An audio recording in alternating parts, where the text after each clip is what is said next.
So housekeeping out of the way, subscribe to me on Patreon if you're able to, subscribe to me on all the social medias, TikTok, Xiaohongshu, Blue Sky, what have you, but let's get into the video. In today's video, I just wanted to highlight some more of the aspects of the book that I've been sharing with y'all. No, it is not available in English, unfortunately. It is a virtualized World of Capitalism by Burik, and it is an amazing book. I would personally, if I were you and I did not know Russian, I would still download the book.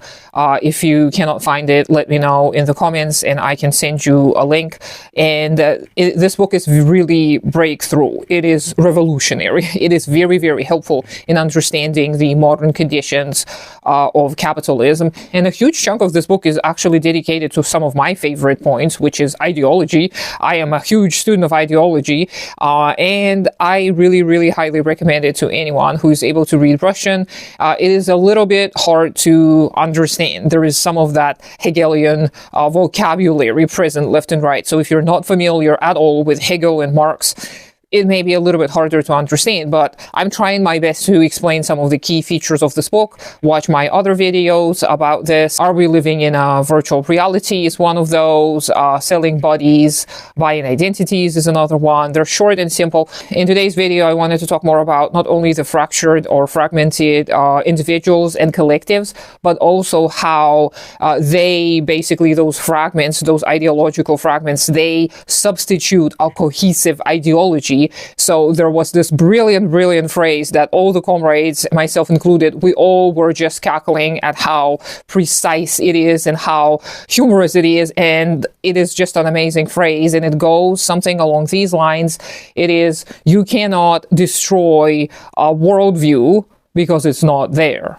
It's not present. So for those of us who want to understand the world and we want to commune with other people to gather more data in order to have a more fuller understanding of the world, we may find ourselves in a predicament. Because many modern people are raised in such a way, are propagandized in such a way that they don't have a cohesive worldview at all. They're not even full-on fascists because it's just one of the fragments that creates their identity. And what that means is that people from a very young age, they are given all of these conflicting narratives and they are promoted using some of the postmodernist postulates and some of the neo-positivist postulates, philosophical postulates. And when people see all of this mishmash of idealistic, materialistic, subjective and objective philosophies as all being on equal standing, people grow absolutely confused. And they're promoted through social media and through all of their surroundings, basically, to act as a consumer of the identities. And they put on the identity as if it was a mask, and they try it out for a while, and it's just a trend for them. And then they put it down and forget about it. And this is what she was talking about, where TikTok immediately comes to mind, is the clip-like art and clip-like studying and learning. And this is TikTok for y'all. When you learn about the world by swiping through 1 minute bits of knowledge and information and entertainment, you are not going to be able to develop neurally even. You're not going to neurologically be a cohesive human being. Your neural pathways are not going to be able to properly solidify. And of course, I'm not a neuroscientist. Obviously, I don't know enough about how our brain works, but just from a layman's standpoint, we can really see the lack of comprehension that people are exhibiting, the lack of attention that people are able to present to us, or lack thereof. People are losing their attention spans, and it affects everyone. It affected me greatly. My attention span has gotten so much worse over the past few years. And it's not the whole, look at the children, they're so bad and so stupid. No, it happens to every single one of us. And it started happening some time ago. So Marina refers to some of the postmodernists like Baudrillard talking about the consumerist societies, and they started looking at these phenomena 60 years ago. So it started happening somewhere in the middle of the 20th century, and it progressed, and it's gotten worse and worse and worse. And the reason why it started happening is because capitalism, as it is, even being imperialistic, was unable to sustain itself because there were fewer and fewer options for market expansion. War obviously remains a great great marketing technique where you're able to artificially create markets by destroying industries and commodities, and then you come in and rebuild, and this is your expanded new market. But this method obviously has its limits.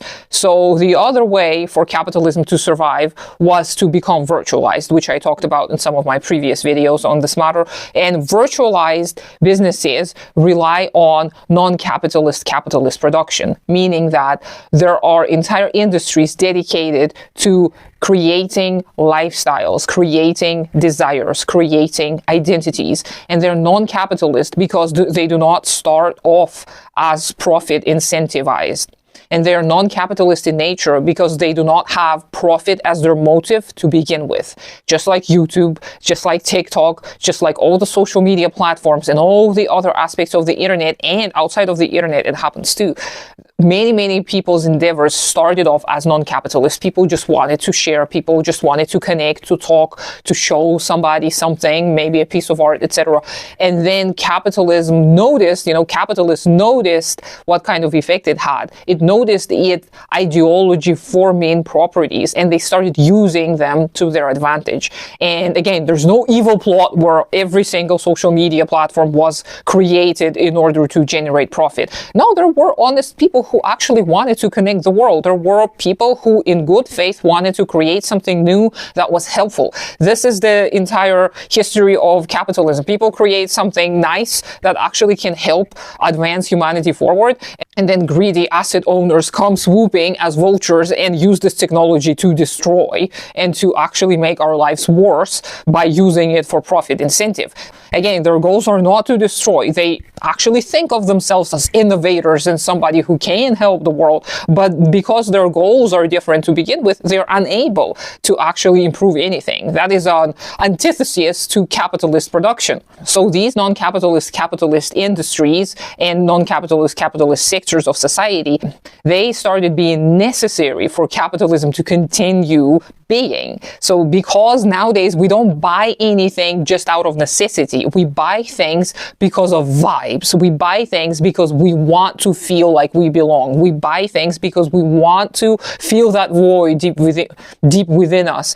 And it's a never-ending process. It creates such a precedent that you don't need to have a cohesive ideology anymore. You have all these confused, delirious people who don't even know what it is they truly want because they were never given an opportunity to discover who they truly are. So you've got all of these self-renewing markets. It's great. It's amazing for capitalists, but it appears like this epoch, this era is coming to an end because capitalism cannot sustain itself. It is bound to destroy itself over and over and over again. And in this current loop, it seems like some parts of the world are actually going backwards. They're going back to the pre-50s type of societies where you only buy things that you need because you don't have any cash to spare. You don't have any money to spare. So we see these earlier stages of capitalism coexisting together with the newer types of capitalism, and we see even more confusion. This is why we see people with extremely conservative views coming to prominence again. This is why we see all kinds of backwards ideologies making a comeback. And it is bound to happen. Until we have such production, these kind of ideologies are going to be inevitable. And what we can do, thanks to what we learned from Marina Burik's book, is de-virtualize, meaning that we've got to observe our own fragments and we've got to observe how we have been fractured and fragmented by the modern ideological institutions. We may observe ourselves, observe our own patterns of behavior, notice what it is we're driven by, we can help others do the same, and we can start building true collectives to contradict the false collectives that lure people in to just continue to buy and continue to manufacture those false identities in order to just protect yourself for a short time. So we can become the antagonists to this non-capitalist capitalist production. We can start building small communities where we do truly rely on each other, where we do truly get to know each other concretely, where we form these bonds that are normal in human world, where we are not continuously looking for fulfillment in goods and products and commodities, where we discover who we truly are, and then we can scheme together, we can plan together, come up with something bigger that is going to pertain to our current positions in our current societal and economic circumstances. And if we all start doing this all over the world, then a better world is inevitable. But we all have to play our own little part. So let me know what you think. I hope you have a great day today. Consider supporting me on Patreon. Do take care of yourself and your community first. Follow me on all the social media apps, TikTok, Xiaohongshu, Blue Sky, podcast, etc. And I'll talk to you sometime later.